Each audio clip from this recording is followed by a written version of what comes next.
I'm Heather from Going Batty, and today is a great day. Why is today a great day, guys? We're getting a new refrigerator. We are getting a new fridge.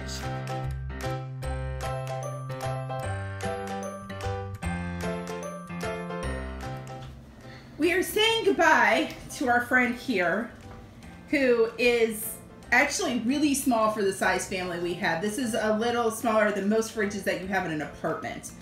And we are getting a new fridge.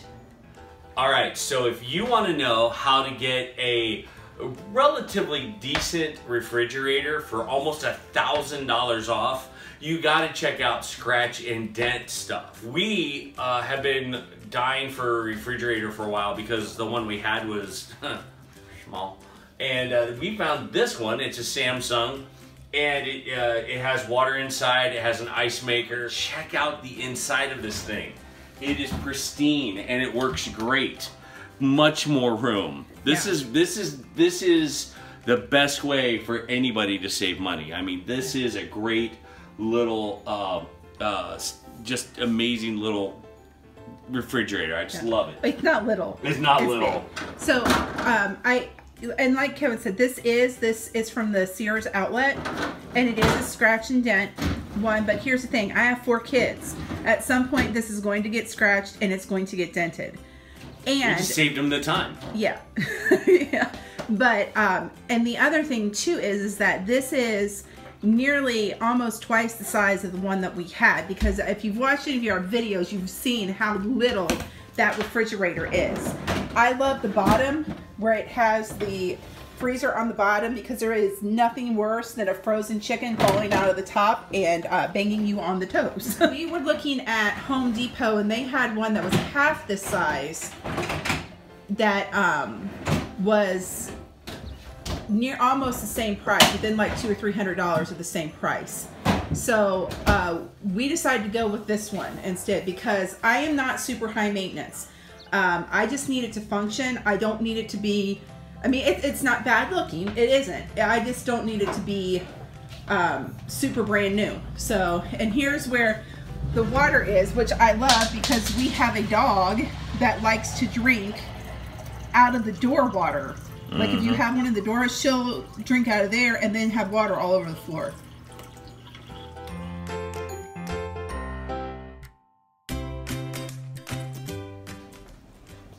Alright, so this guy here is like the magician of cats. Every time someone opens the door, and as large as he is, and he's pretty large, he always wants to escape out there. And then he winds up like just roaming the neighborhood, which is not cool.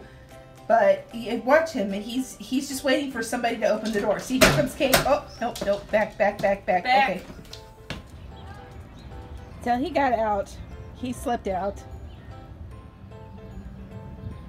Alright, so this is exciting. I don't know if you can see this, but my onions have started to sprout, which last year my onions did nothing because the squirrels dug them up and they just didn't do anything. And I think they were in the wrong place. They didn't get enough light.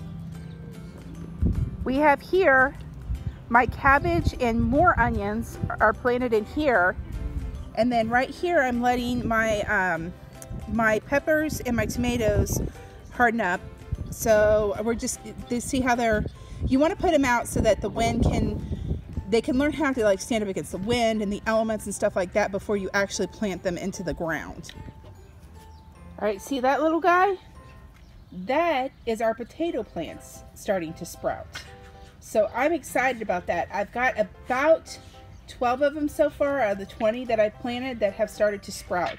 So that is super exciting. I wanted to show you guys what I use to help me with my planting.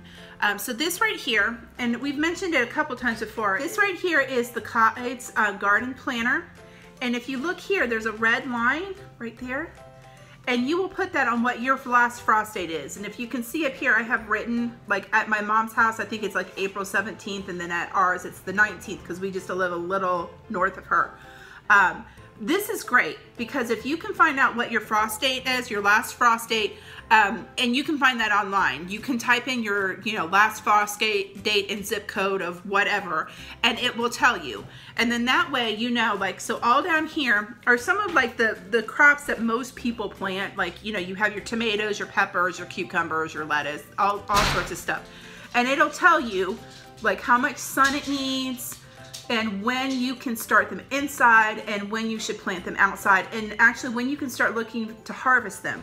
So this is really great. Now, I usually do like in the ballpark of, like if it says like here, hold on, I've put my reading glasses on because I'm getting old.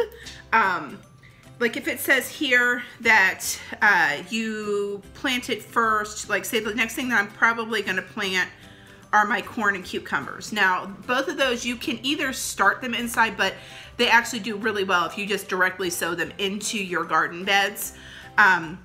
So those are on, it looks like May 3rd, but if it's like the week before or the week after, that's not that big of a deal. And the thing is that you always need to keep a lookout for your weather, because if you have like a freak cold snap, then that might do something to the plants that you already have out there. Now, the plants that I have in my garden bed right now are pretty cold hardy. Like I've already planted carrot seeds, they haven't come up yet, but the onions, the cabbage, and the potatoes, they can handle a little colder weather. Not like super hard freezes, but a little colder weather.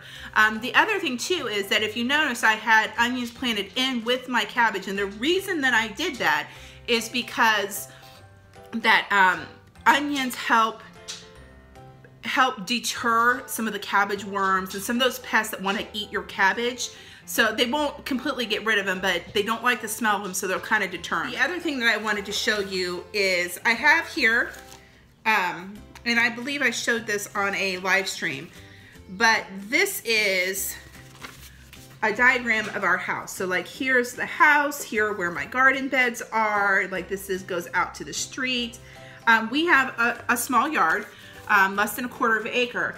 And this is how I planned all of my beds here. And I have like, here's which way the sun faces, so you know how much sun your plants are getting. That's also important too. Know how your house sits and where most of the sun is, because things like your peppers, your cucumbers, your tomatoes, they all love a lot of sun. Things like your lettuce, your spinach, things like that, like your delicate leafy things, they don't need nearly as much sun as some of your like actual fruit bearing plants do.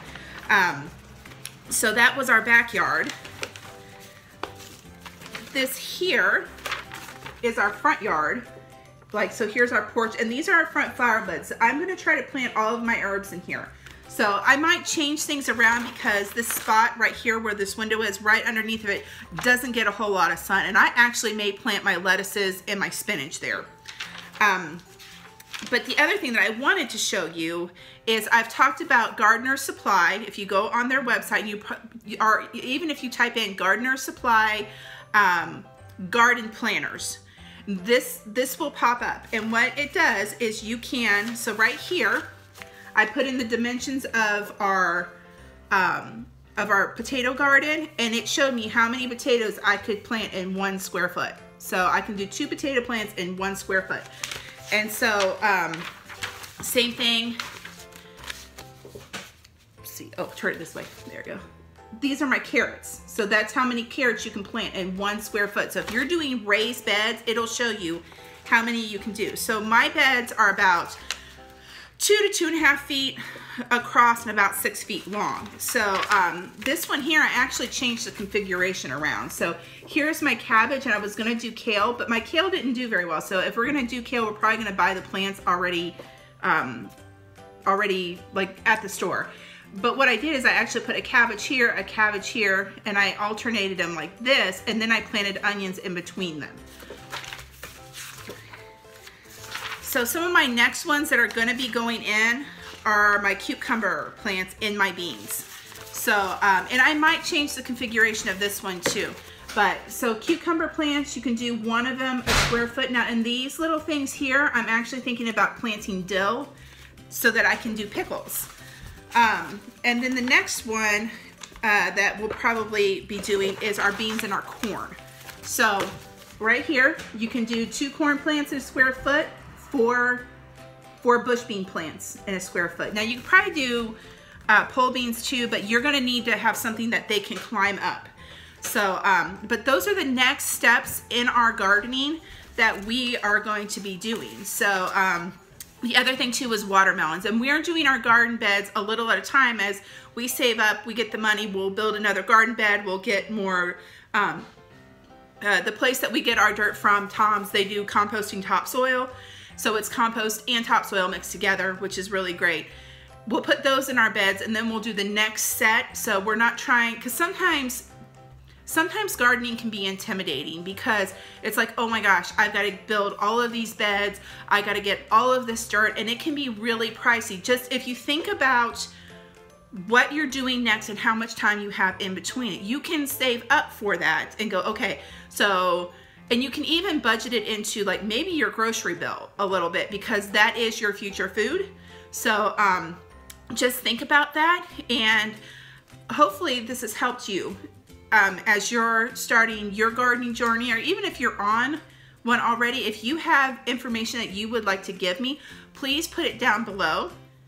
All right, so I wanted to do a little shout out to a channel that we just absolutely love and adore. We think that they are some of the greatest people that we have ever met, and this is P&C Atkeson. You should be subscribed to them.